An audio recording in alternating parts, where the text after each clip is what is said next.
Ever get that feeling, when you're stuck in traffic or on a long commute, and you just wish you could use that time to learn something new? Well, what if I told you you could actually nourish your mind, even on the go? Sounds pretty intriguing. What did you have in mind? All right, get ready. We're taking a deep dive today into the world of the Democratic Party. Ooh, the Democrat. Yeah, and we're not just talking about the headlines, we're going way back. Okay. We've got the history of the Democratic Party with us today. We're going to uncover some stuff. You might think you know the Democrats, Right. but trust me, there's some twists and turns, name changes, even times where it almost completely fell apart. Wow. So get ready. It's going to be a wild ride. Buckle up. It's funny because you think about politics back in the day, like with Jefferson and all that. Mm-hmm. You'd think it was totally different, but reading about these guys, Hamilton and Jefferson, they were going at it. Yeah. It's like some things never change. You're right. That tension between the Federalists, who wanted a strong central government, and Jefferson's group, they called themselves Democratic Republicans. Right. They were all about states' rights. States' rights, yeah. And that debate, it's still going on today. Yeah. It's crazy how much it still matters. It's like the DNA of all our political fights, isn't it? It really is. It wasn't all just talk, though. The Bill of Rights, figuring out war debts, how to deal with Europe. It's a lot. It's crazy how much those early decisions still affect us today.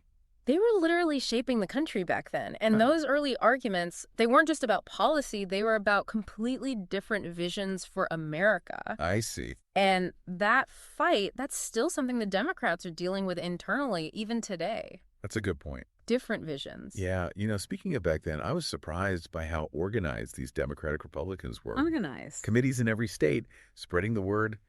It sounds just like a campaign today. Well, Jefferson, he knew how important it was to build from the ground up. He made this whole network that got people talking, got them voting. That's how he won in 1800. Yeah. And that win, it was a big deal. The first time power shifted peacefully between different parties, Oh, wow. it set the standard for our whole system. Yeah, I could see that. It was really important. And let's be real, those old campaigns weren't exactly clean, right? The book even mentions negative campaigning. Oh, totally. Imagine those pamphlets back then. They probably had all kinds of crazy accusations. I know, right? It's funny how some things never change. But the name change from Democratic Republican to just Democratic, that wasn't just about branding. It showed how things were changing in politics. Like a new era or something. Exactly, a new era. But then 1824 happens and things get completely shaken up. Oh, yeah, 1824. What was it about that election? The party split. They couldn't agree on where to go next. Right. And then this guy, Andrew Jackson, he comes in, the war hero, champion of the people. The common man. Right. But guess what? He was actually a wealthy landowner. Really? Yeah. It just goes to show image is everything in politics. Always has been, right? Jackson, he was a pro at talking to regular people. Yeah. He really connected with them, especially those who felt forgotten by the bigwigs. I bet. But, there's always a contradiction there, right? Oh, yeah. What is it? Trying to be for the everyday guy, but also looking out for these rich landowners. It's a tough balance. I could see that. Yeah, a real tough balance. But then there's the elephant in the room, slavery.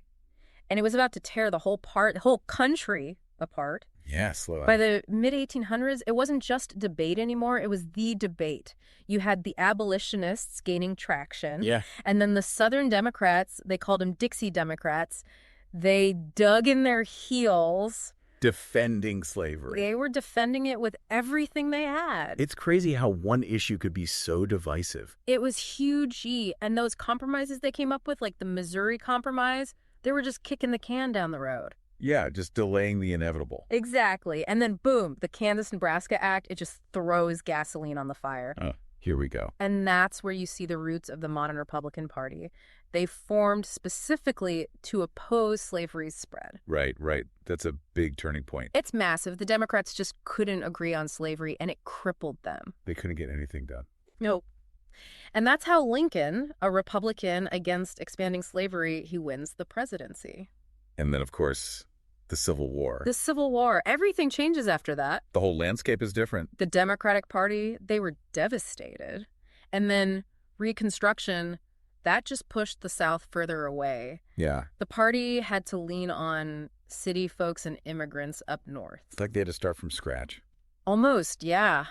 It took them decades to recover. It wasn't until Grover Cleveland he won 2 terms, but not back-to-back. Really? Yeah. Did you know that? I had no idea. That's a good trivia question. It is, isn't it?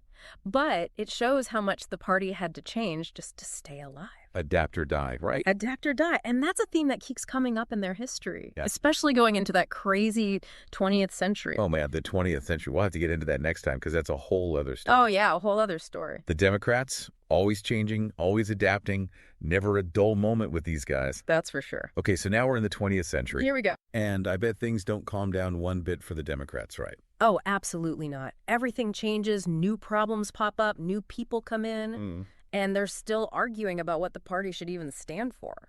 So much drama. Well, there's this guy, William Jennings Bryan. Oh, yeah, the great commoner. Right. Ran for president 3 times but never won. 3 times. I know. But his famous Cross of Gold speech, that really makes you think about the Democrats being the party of the little guy. Brian, he could really get a crowd going. I bet. Even though he didn't win, his message really hit home with a lot of people. Mm-hmm. Farmers, workers, anyone struggling.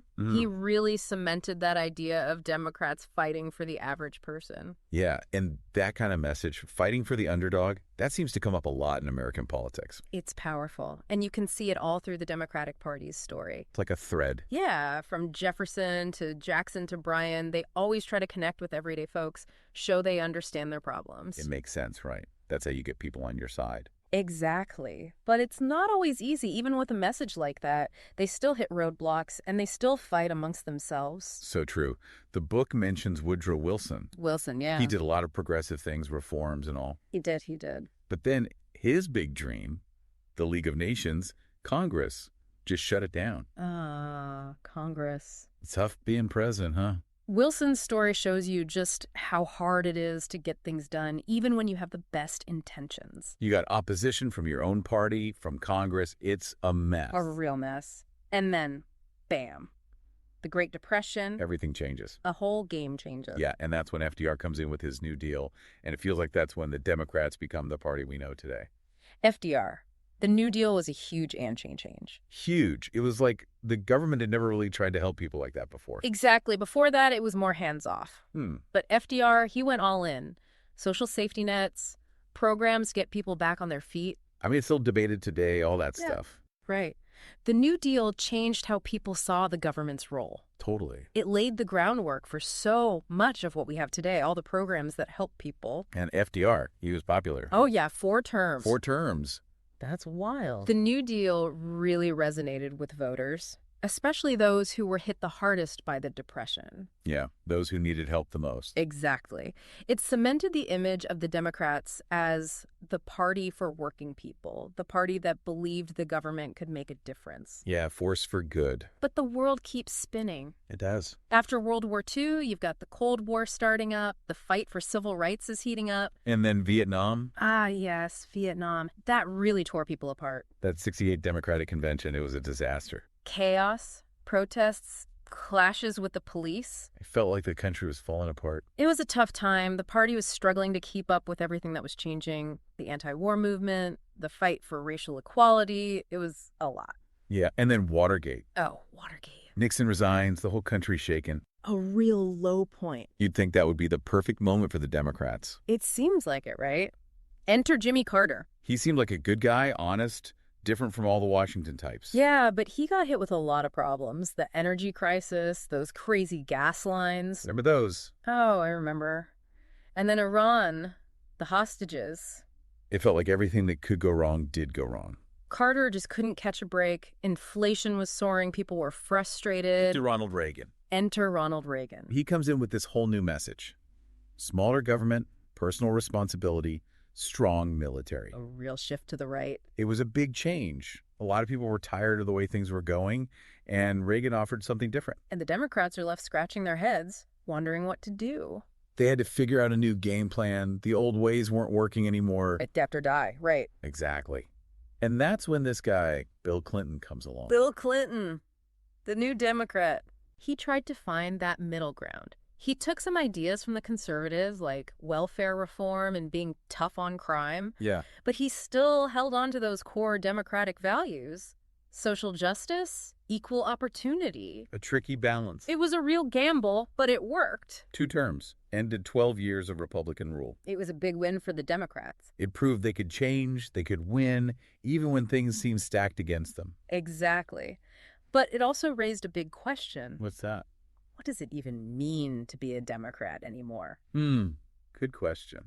It's something they're still figuring out today. You know, it's amazing when you think about it, all these different voices, all these different ideas, all crammed into one party. It's a real mix. It's a wonder it doesn't just explode. That's the challenge, right? Keeping everyone happy, finding a message that works for everybody. Like herding cats, but with politicians. Exactly. And it's led to some, shall we say, spirited disagreements over the years. Spirited, yeah.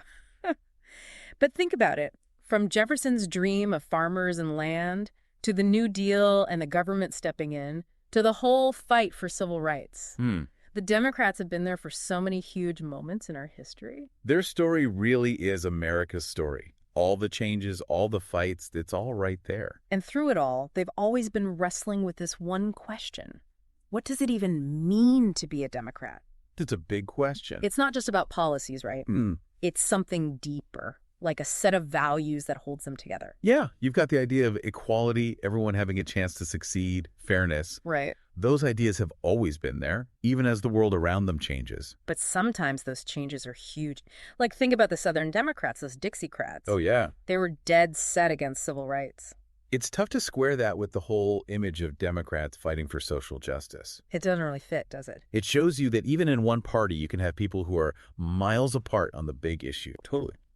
And when the Democrats really embraced civil rights, that's when a lot of those Southern conservatives left the party. That's right. It changed everything. It changed who they were, who they appealed to. And that's still happening today, isn't it? The Democrats are always trying to figure out who they are, how to connect with people in this crazy world. The world's changing so fast. Social media, the economy, everything's different. It's like they're trying to build a bridge over a canyon that keeps getting wider. A good way to put it. It's a real challenge. So what's the answer? What does the future hold for the Democrats? That's the million-dollar question, isn't it? Can they keep evolving, keep winning? Can they bring all those different voices together and find a message that works? Time will tell. Only time will tell. But that's what makes studying their history so fascinating.